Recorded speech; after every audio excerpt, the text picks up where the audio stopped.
Jain students, in last part we have discussed about the problem of South Africa, the system of apartheid in South Africa and the racial discrimination between whites and blacks.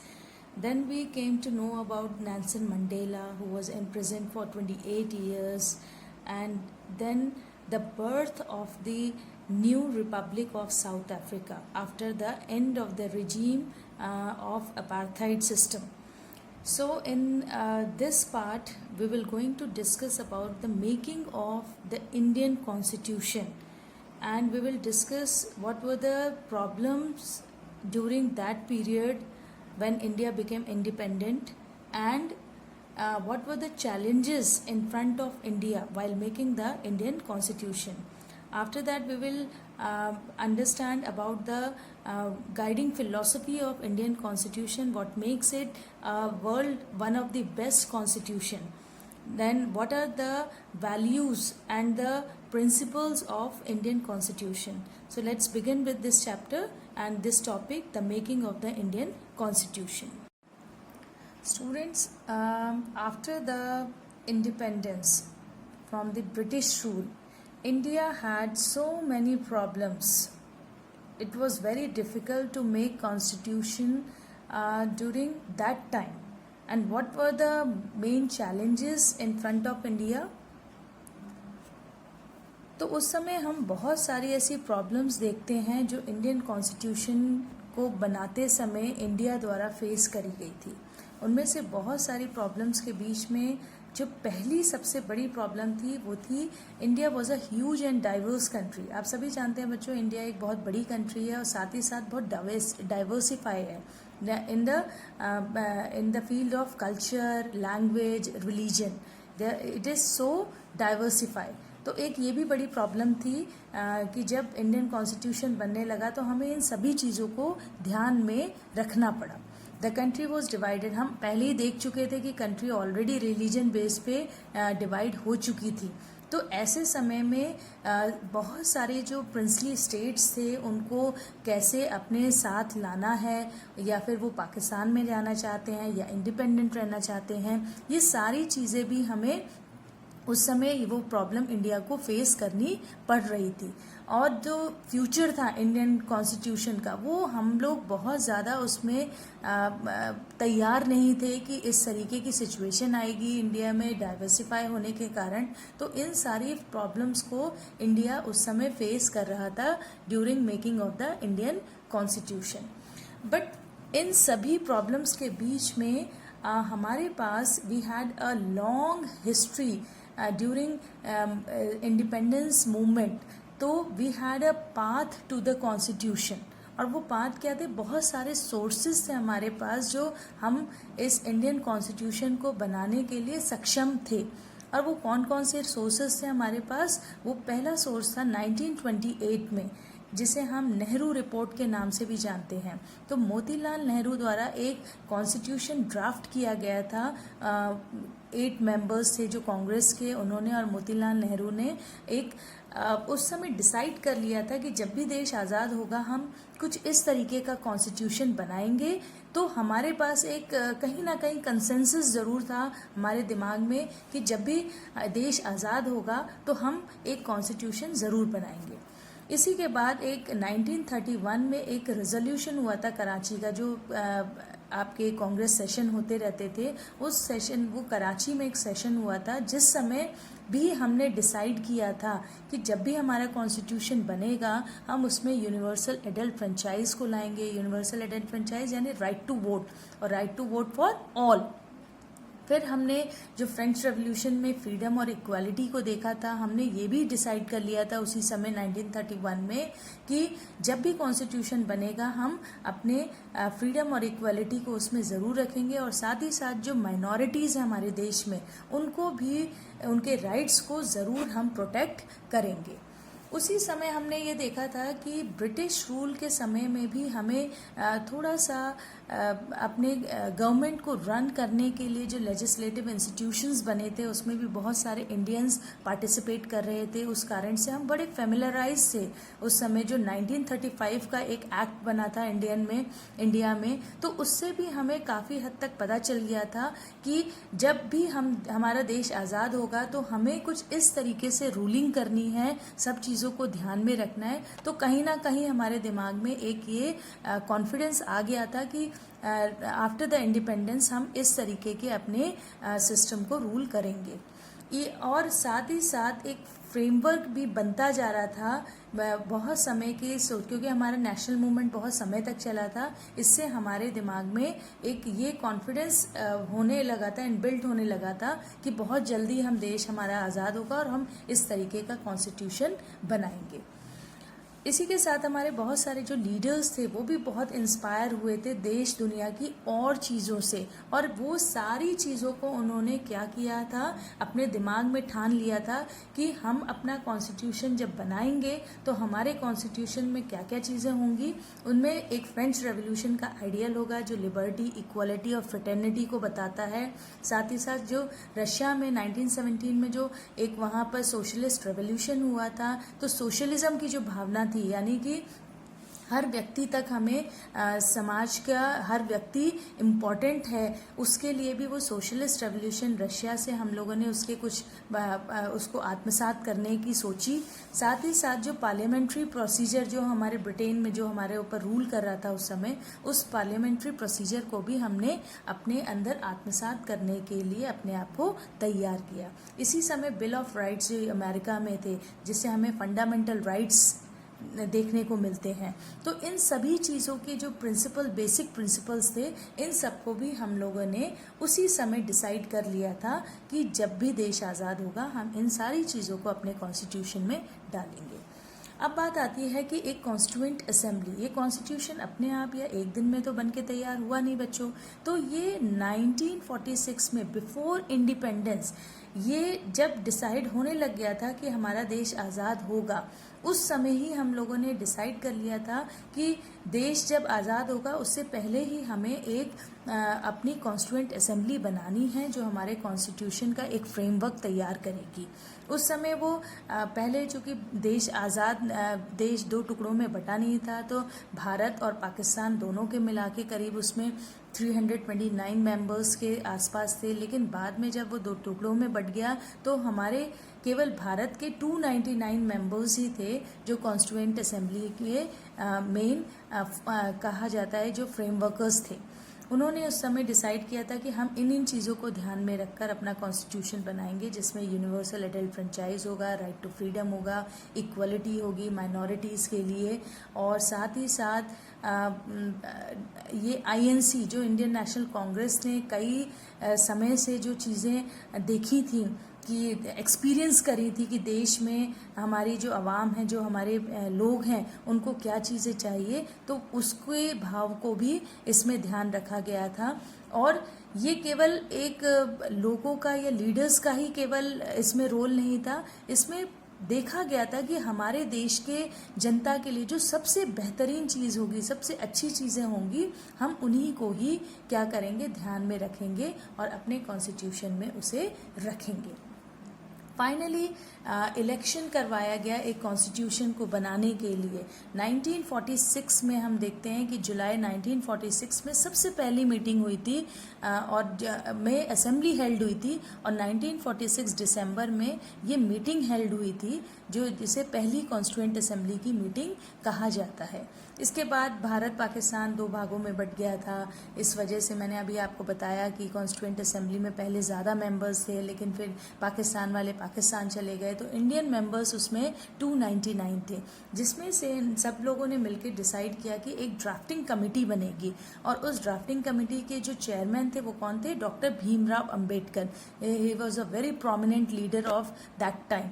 और भीमराव अंबेडकर को एक ऐसा नेता माना जाता था या एक लॉयर भी थे वो, कि उन्हें सारी समझ थी कि हमारे देश में क्या क्या ज़रूरतें हैं कॉन्स्टिट्यूशन को लेकर। वो बहुत अच्छे तरीके से, इसलिए उन्हें इसका चेयरपर्सन बनाया गया कि पूरा जो खाका तैयार करना था, पूरी जो फ्रेमवर्क तैयार करनी थी, वो ड्राफ्ट करना था, वो B.R. अम्बेडकर के ही निर्देशों के अनुसार चला।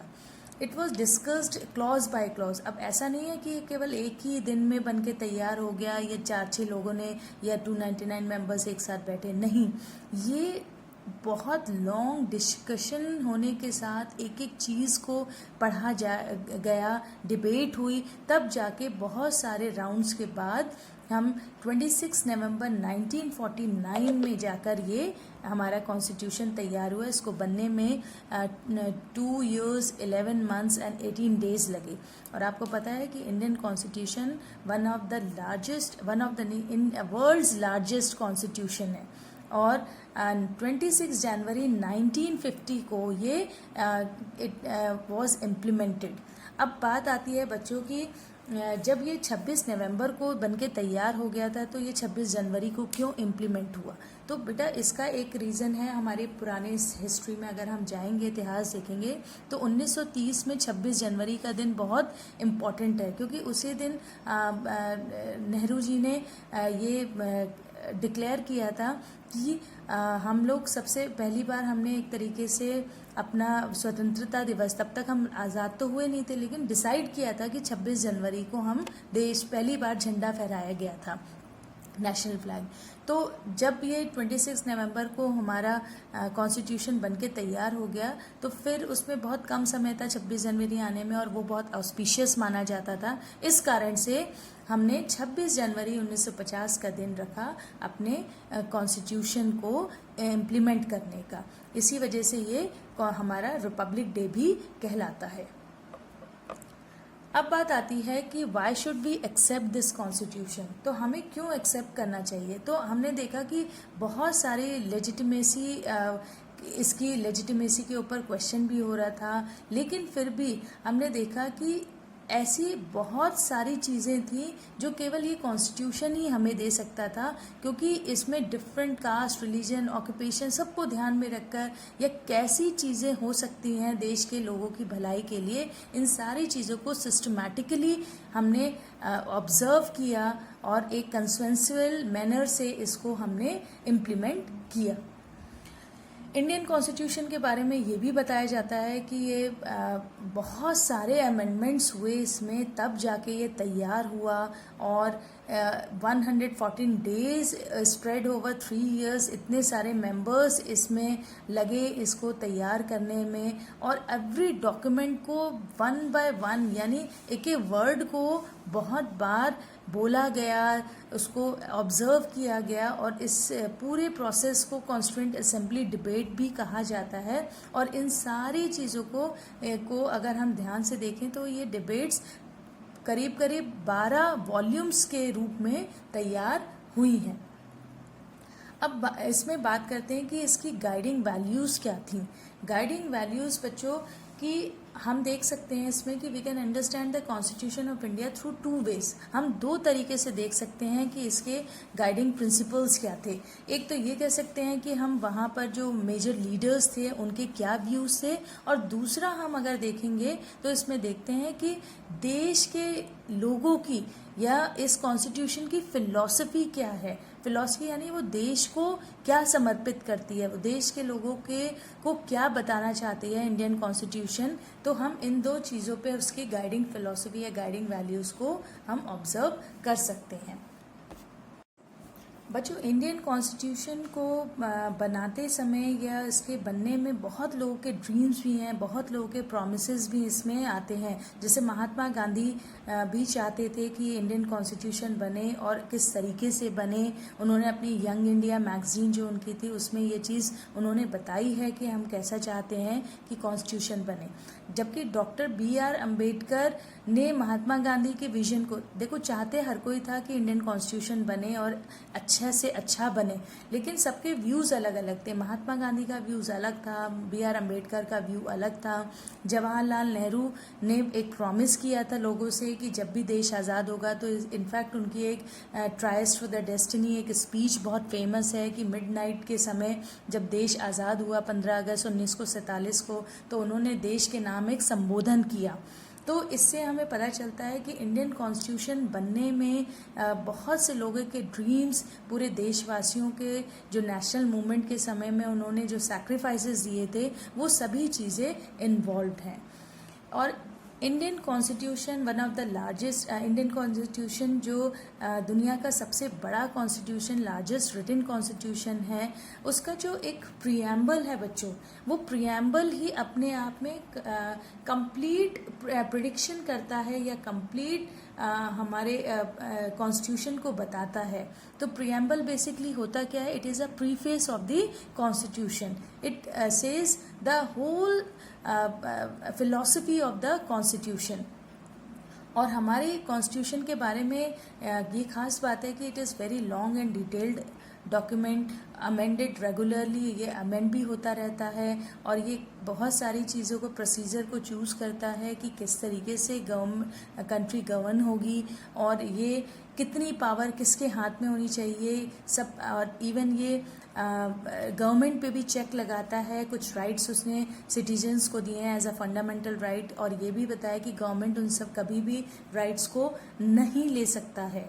तो इस तरीके से इंडियन कॉन्स्टिट्यूशन अपने आप में एक पूरी ऐसी व्यवस्था है जो भारत के सपने, जो उसने नेशनल मूवमेंट के समय देखा था, उन सभी सपनों को साकार करने का जो एक तरीका है, वो इंडियन कॉन्स्टिट्यूशन में हमें दिखाई देता है। और इंडियन कॉन्स्टिट्यूशन के जो हम प्रियम्बल में ही देखते हैं कि बहुत सारे इसमें शब्द आए हैं, जैसे we the people of India having solemnly resolve to constitute our country into a sovereign socialist democratic republic. तो ये कई सारे जो वर्ड्स आए हुए हैं, इन वर्ड्स को भी हमने बहुत अच्छी तरीके से देखा है कि कॉन्स्टिट्यूशन में जो प्रियम्बल है, यही सारे वर्ड्स को पूरी तरीके से जस्टिफाई करता है हमारे पूरे कॉन्स्टिट्यूशन को। और लास्ट में हम देखते हैं इंस्टीट्यूशनल जो डिज़ाइन है, तो हमारा कॉन्स्टिट्यूशन ही हमें बताता है कि हमारे गवर्नमेंट में किस तरीके के इंस्टीट्यूशंस रहेंगे, जिसके थ्रू हमारी जो गवर्नमेंट है वो अच्छी प्रकार से रन। तो बच्चों, इस तरीके से हम देखते हैं कि किस तरीके से हमारा जो देश है वो कितने चैलेंजेस होने के बावजूद वहाँ पर हमने इतनी कॉन्फिडेंस दिखाया, इतना कंसेंसस अपने अंदर लेकर आए कि हमें एक नया कॉन्स्टिट्यूशन बनाना है अगेंस्ट ऑल ऑड्स, और हमें अपने कॉन्स्टिट्यूशन को one of the best constitution बनाना है। इसी वजह से हमने बहुत सारी चीज़ें अपने अंदर अडेप्ट करी और बहुत सारी चीज़ों को हमने संभाला है, सराहा है। दुनिया की जो अच्छी अच्छी चीज़ें हैं उन सब को मिलाकर हमने अपना कॉन्स्टिट्यूशन बनाया है, ताकि हम अपने कॉन्स्टिट्यूशन को जस्टिफाई कर पाएँ। जो हमने नेशनल मूवमेंट किया था, उस नेशनल मूवमेंट में जो हमने सपने देखे थे, उन सपनों को हम साकार कर सकें थ्रू दिस कॉन्स्टिट्यूशन। तो अब बच्चों, हम देखते हैं कि जो भी हमने अभी समझा, इसके लिए इसके ऊपर कई सारे हम क्वेश्चंस देखते हैं जो प्रोबेबल क्वेश्चन बनते हैं आपके एग्ज़ाम्स के लिए, वो अब हम आगे देखेंगे। ओके स्टूडेंट, तो आप ये देख सकते हैं इस पार्ट से आपके कुछ कॉन्स्टिट्यूशनल डिज़ाइन के कुछ क्वेश्चंस हैं, जैसे which is the guiding values of the Constitution of India means that people have the supreme right to make decisions। आप सभी को पता है कि वो कौन सी गाइडिंग प्रिंसिपल है, उसे हम सॉवरेनिटी कहते हैं। How many members did the Constituent Assembly have that wrote the Indian Constitution? ये मैंने आपको बता रखा है वीडियो में कि ओरिजिनली कितने थे और फाइनली इंडियन कॉन्स्टिट्यूशन जब बन रहा था तो इंडिया के कितने लोग थे जो कॉन्स्टिट्यूएंट असेंबली के मेंबर थे। It was 299। Name the president of the constituent assembly. जो प्रेसिडेंट थे वो कौन थे? Is it true that non democratic countries do not have a constitution? Then we have a question on name the chairman of the Constitution Drafting Committee of India. ये सभी आप बच्चों को पता होगा। Which national leader tried to draft a constitution for India as far as in 1928? इसे हम Nehru report के नाम से भी जानते हैं। When were the elections to the Constituent Assembly held in India? Then why is India considered a sovereign country? India को क्यों सॉवरेन कंट्री भी कहा जाता है? तो इसका आंसर आपको पता होगा बच्चों कि सॉवरेनिटी होती है जिसमें सभी डिसीजंस हम अपने आप लेते हैं। देन डिफाइन प्रीएम्बल के बारे में आपको पता है, it is a preface of the constitution, और वही सब कुछ बताता है कि कॉन्स्टिट्यूशन के हमारी जो कॉन्स्टिट्यूशन है उसकी बेसिक प्रिंसिपल्स क्या हैं।